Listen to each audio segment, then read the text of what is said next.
Hi, எல்லாருக்கும் வணக்கம். Welcome to my channel Try Amala Cooking. So இன்னைக்கு நம்ம என்ன பண்ண போறோம் பாத்தீங்க அப்படினா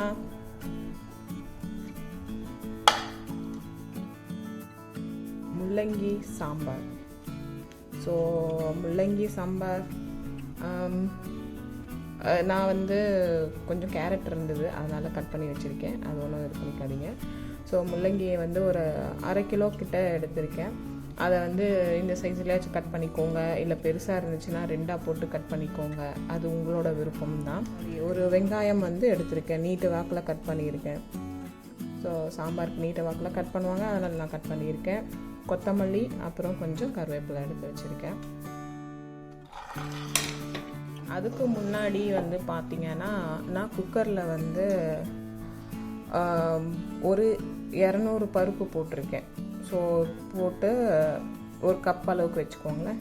போட்டு நல்லா 3 தக்காளி போட்டிருக்கேன், ஒரு 4 பச்சை மிளகா போட்டிருக்கேன். ஸோ இது வந்து நீங்கள் காரத்துக்கு தகுந்த மாதிரி நீங்கள் பச்சை மிளகா வேண்டாம்னா வேண்டாம், போடுறதா போட்டுக்கோங்க. அப்புறம் வந்து ஒரு 8 பல்லு அளவுக்கு வந்து பூண்டும் போட்டிருக்கேன். எல்லாத்தையும் போட்டு நல்லா ஒரு 4 விசில் வந்து வர அளவுக்கு நல்லா மையம் வெந்துருச்சு. இது நல்லா வெந்திருக்கு. ஸோ இதில் வந்து நம்ம அப்படியே மத்து போட்டு சும்மா கொஞ்சம் கடைஞ்சிக்கலாம். இதை வந்து நான் ஃபஸ்ட்டு வேக வச்சு எடுத்துட்டேன். அடுத்தது வந்து பார்த்திங்கன்னா புளி. இதை நான் வந்து கரைக்கலை, நான் சும்மா ஒரு சின்ன நெல்லிக்காய் சைஸ் வந்து அளவுக்கு தண்ணி ஊற்றி ஊற வச்சுருக்கேன். இதையும் நம்ம ஓரமாக வச்சுருவோம். நடுவில் நம்ம வந்து கரைச்சும் வச்சுப்போம். இதை சாம்பார் மிளகாத்தூள், நான் குழம்பு இது ஆக்சுவலாக இது ஹோம்மேடு. ஸோ நான் வந்து காரக்குழம்பு வச்சாலும் சரி, சாம்பார் வச்சாலும் இது வந்து குழம்பு மிளகாத்தூள்னு சொல்லிவிட்டு இது நான் எல்லாத்துக்குமே யூஸ் பண்ணுவேன். ஸோ இதுதான் நான் வந்து யூஸ் பண்ண போகிறேன். உங்கள்கிட்ட சாம்பார் பொடி இருந்ததுன்னா சாம்பார் பொடி போட்டுக்கோங்க, இல்லை குழம்பு மிளகாத்தூள் இருந்துச்சுன்னா அதையும் யூஸ் பண்ணிக்கலாம். அப்படியே அது ரெண்டுமே இல்லை அப்படின்ன பட்சத்தில் நீங்கள் வந்து ஒரு டேபிள் ஸ்பூன் மிளகாத்தூளும் அதை உங்கள் காரத்துக்கு தகுந்த மாதிரி போட்டுக்கோங்க. தனியா பொடியும் சேர்த்துட்டு நீங்கள் போட்டுக்கோங்க. நான் இதை வந்து ஒரு 3 ஸ்பூன் 2லேருந்து 3 ஸ்பூன் அளவுக்கு நான் வந்து போட போகிறேன். ஏன்னா ஆல்ரெடி நான் வந்து அதில் பச்சை மிளகா போட்டிருக்கறனால அது டேஸ்ட் நல்லா கொடுக்குன்றதுனால. பெருங்காயம் ஒரு 1/4 டீஸ்பூன், கடுகு, எண்ணெய், உப்பு, இதெல்லாம் வந்து உங்களுக்கே தெரியும் கண்டிப்பாக. ஸோ வந்து அடுத்தது வந்து அது கூடவே நான் என்ன பண்ண போகிறேன் அப்படின்னா ஒரு சிம்பிளான பொரியல் தான் காட்ட போகிறேன், வெண்டைக்காய் பொரியல். ஸோ அது வந்து பார்த்திங்கன்னா ஆல்ரெடி நான் வந்து சின்ன சின்னதாக கட் பண்ணி வச்சுருக்கேன்.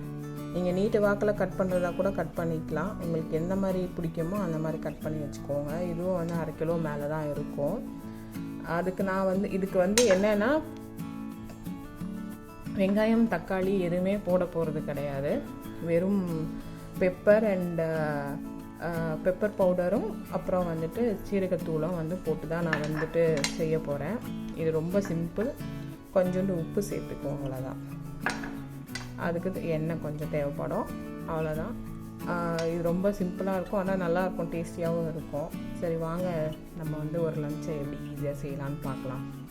ஸோ நான் பேன் எடுத்து வச்சுட்டேன். அதுக்கு எண்ணெயும் காஞ்சிருச்சு. எண்ணெயும் கொஞ்சம் 1 டேபிள் ஸ்பூன் அளவுக்கு வந்து எண்ணெய் ஊற்றிக்கலாம். அது காஞ்சதுக்கப்புறம் கடுகு போட்டுக்கலாம்.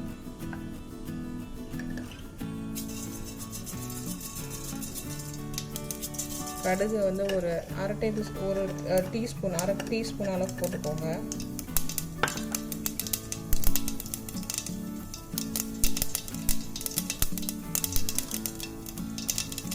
நல்லா வெடிச்சதுக்கப்புறம் வெங்காயம் போட்டுக்கோங்க.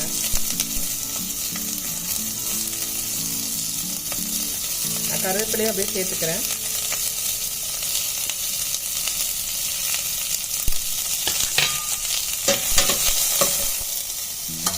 நான் கொஞ்சம் உப்பு போட்டுக்கிறேன். போட்டால் சீக்கிரம் கொஞ்சம் வதங்கிடும், அதனால் போடுறேன்.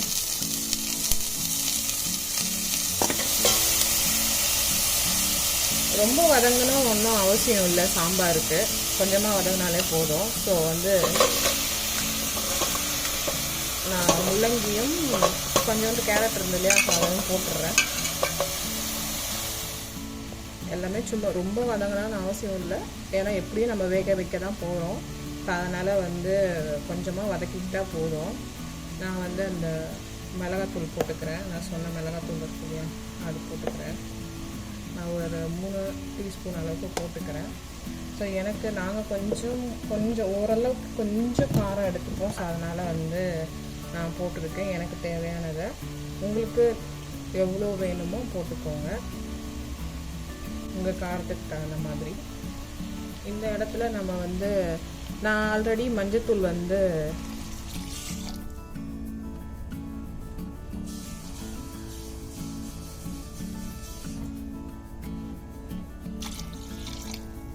நீங்கள் தண்ணி கொஞ்சமாக ஊற்றிக்கோங்க. ஒரு 2-3 டம்ளர் அளவுக்கு தண்ணி ஊற்றிக்கோங்க. ஊற்றிக்கிட்டிங்கன்னா இது கொஞ்சம் வேகட்டும். நம்ம வந்து மீடியம் ஃப்ளேமில் வச்சு நல்லா வந்து வேக விடுவோம். இதில் நான் மஞ்சத்தூள் இப்போ சேர்க்கலை, ஏன்னா நான் வந்து பருப்பில் வந்து மஞ்சத்தூள் அதை சொல்ல மறந்துட்டேன், பருப்புலேயே போட்டு நான் வேக வச்சுட்டேன். ஸோ இப்போ வந்து இது என்ன பண்ணுவோன்னா மூடி போட்டு நம்ம வந்து வேக விடுவோம். காய் நல்லா வெந்ததுக்கப்புறம் நம்ம பருப்பு போட்டுக்கலாம். அடுத்தது வந்து என்னென்னா, நான் வந்து ஒரு பேன் எடுத்து வச்சுருக்கேன். ஸோ வந்து அது ஹீட் ஆகிடுச்சு. ஸோ இது வந்து நம்ம வெண்டைக்காய்க்கு எடுத்து வச்சுருக்கேன். நான் கொஞ்சமாக எண்ணெய் ஊற்றிக்கிறேன், ஒரு 2 டீஸ்பூன் அளவுக்கு எண்ணெய். ஸோ இது காஞ்சதுக்கப்புறம் நம்ம வெண்டைக்காயை டைரெக்டாக போட்டுக்கலாம்.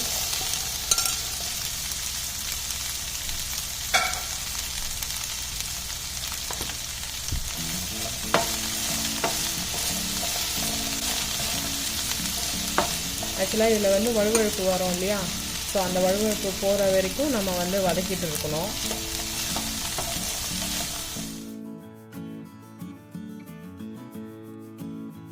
காய் வந்து கண்டிப்பாக நம்ம வந்து லஞ்சில் எடுப்போம். ஸோ வந்து இது வந்து ஒரு ஈஸியான ரெசிபி தான். ஏன்னா இது கொஞ்சம் வதக்கிறதுக்கு மட்டும்தான் கொஞ்சம் லேட் ஆகும், ஏன்னா வெண்டைக்காய் கண்டிப்பாக நம்ம வதக்கியே ஆகணும். சிலருக்கு வந்து வெண்டைக்காய் ரொம்ப பிடிக்கும், சிலருக்கு பிடிக்காது. ஸோ எப்படின்னா நம்ம செஞ்சு சாப்பிட்றதுக்கு லேட் ஆயிரும். நம்ம வெங்காயம் தக்காளி எல்லாம் போட்டு இது ஒரு விதமான டேஸ்ட் வந்து நல்லாயிருக்கும்.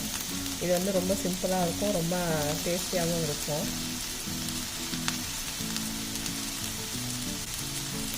ஈஸியாகவும் வந்து செஞ்சு முடிச்சிடலாம்.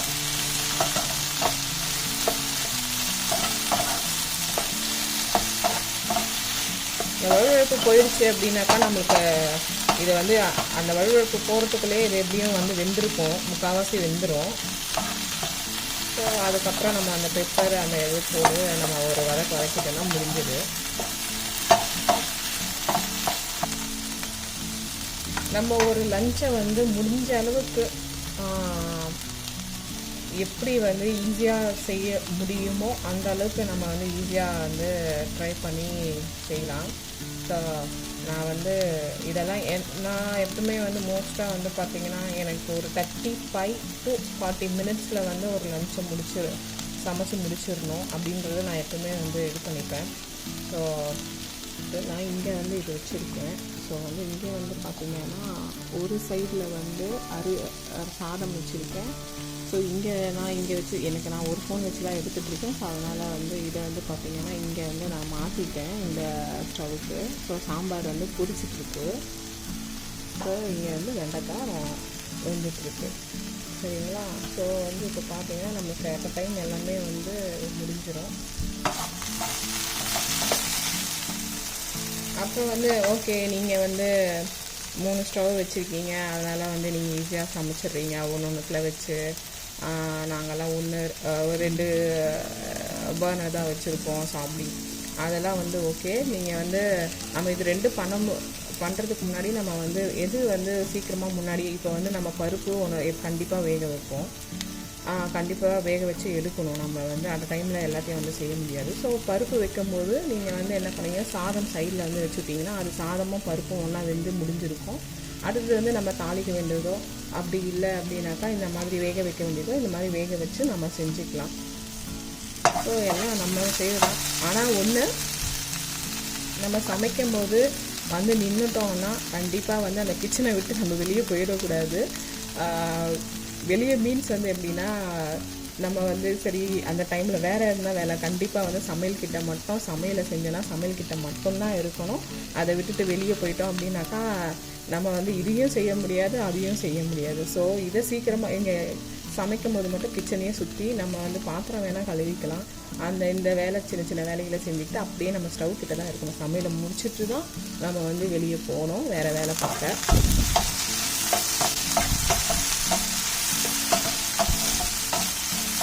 ஸோ இது வந்து இந்த வளவளப்பு வந்துகிட்டே இருக்குது. ஸோ இந்த டைமில் வந்து பார்த்திங்கன்னா நம்ம இதை செக் பண்ணிக்கலாம்.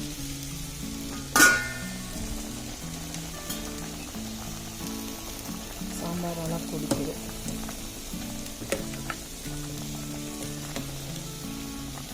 ஸோ இது வெந்துட்டுருக்கோம். இன்னும் கொஞ்சம் வேகணும்னு நினைக்கிறேன். இன்னும் கொஞ்சம் வேகணும். இது இன்னும் கொஞ்சம் நேரம் நல்லா ஒரு 90% வந்து நல்லா வெந்துடணும் காயெல்லாம்.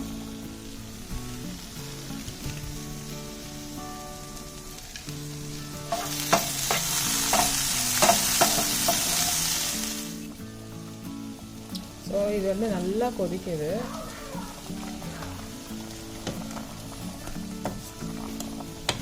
இதை நம்ம வந்து இது வந்து நல்லா வெந்துருச்சு.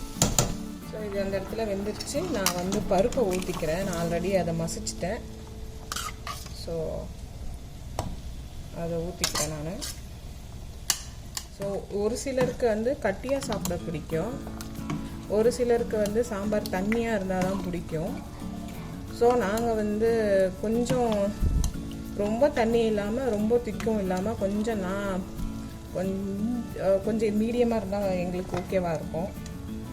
ஸோ அதனால் நான் இன்னும் கொஞ்சம் தண்ணி ஊற்றி இதில் வந்து இது கட்டியாக தான் இருக்குது. தண்ணியாக வேணும் வச்சுக்கணும் அப்படின்றவங்க கண்டிப்பாக வந்து நீங்கள் அந்த பருப்பு கொஞ்சம் கம்மியாக போட்டுக்கோங்க. நான் வந்து இதை கொஞ்சம் பருப்பு நிறைய தான் போட்டிருக்கேன். கொஞ்சம் தண்ணி ஊற்றிக்கிறேன். நான் அதை வேக வச்ச தண்ணி நாங்கள் கொஞ்சம் இந்த அளவுக்கு வச்சுப்போம். கொஞ்சம் மீடியமாக வச்சுப்போம். இதில் இன்னும் நான் புளியை ஊற்றலை. கொஞ்சமாக கொத்தமல்லி போட்டுக்கலாம். இது ஒரு கொதிச்சதுக்கப்புறம் நான் புளி சேர்த்துக்கு. இப்போது நம்ம வந்து மூடி வைப்போம் சும்மா ஒரு 5 நிமிஷம். ஸோ இப்போ வந்து பார்த்திங்கன்னா இதில் வந்து ஃபுல்லாக வந்து அந்த வழுவழுப்பு போயிடுச்சு பாருங்கள். ஸோ இந்த அளவுக்கு பண்ணிவிடுங்க. பண்ணிவிட்டு நம்ம ஒன்றுமே இல்லை, நான் ஆல்ரெடி உப்பு சேர்த்துட்டேன். ஸோ இதில் வந்து நம்ம மிளகு தூள் கொஞ்சமாக தேவையான, இதுவும் வந்து உங்களுக்கு காரத்துக்கு தகுந்த மாதிரி போட்டுக்கோங்க. ஸோ போட்டாச்சு. அடுத்தது வந்து சீரகப்பொடி. ஸோ அதுவும் தேவையான உங்களுக்கு எப்படி பிடிக்குமோ அந்த அளவுக்கு எடுத்துக்கோங்க. போட்டுட்டு நல்லா வதக்கிடுங்க. இது ரொம்ப ஈஸி தான். இதை போட்டுட்டு கொஞ்சம் நேரம் மூடி வைப்போம். இப்போ வந்து நம்ம இதை திறந்து பார்ப்போம். பார்த்திங்கன்னா ஒரு கொதிக்குது. ஸோ இந்த இடத்துல நம்ம என்ன பண்ண போகிறோம் பார்த்திங்கன்னா புளி தண்ணியை கரைச்சிக்கலாம்,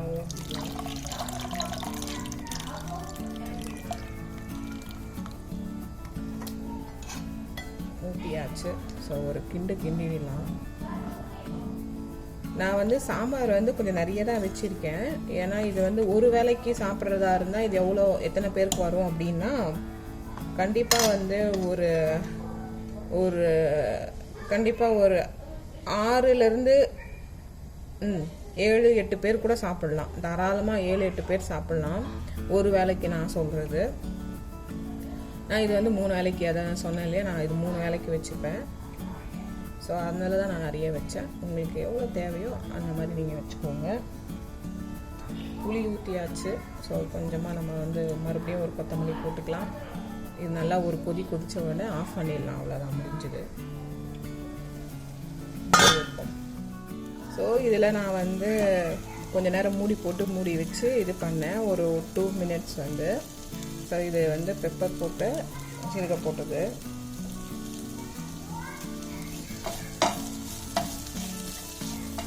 ஸோ இது வெண்டைக்காய் முடிஞ்சு ஆஃப் பண்ணிடலாம் ஸ்டவ்வை. ஸோ சாம்பாரும் வந்து ஒரு கொதி நல்லா கொதித்த உடனே ஆஃப் பண்ணிடலாம். இதுவும் வந்து கொதிக்க ஆரம்பிச்சிருச்சு. ஏன்னா அடியில் வந்து பருப்பு இருக்கிறதுனால பிடிக்கிற மாதிரி இருக்கும். ஸோ அதனால தான் நான் வந்து கிண்டிக்கிறேன். ஒரு கிண்டிட்டு நல்லா கொதிக்கட்டும். ஸோ வந்து பார்த்திங்கன்னா நல்லாவே கொதிக்க ஆரம்பிச்சிருச்சு. ஸோ இந்த மாதிரி நல்லா கொதித்த உடனே ஆஃப் பண்ணிடுங்க. ஸோ ஆஃப் பண்ணியாச்சு. நம்ம சாம்பாரும் ரெடி ஆயிடுச்சு.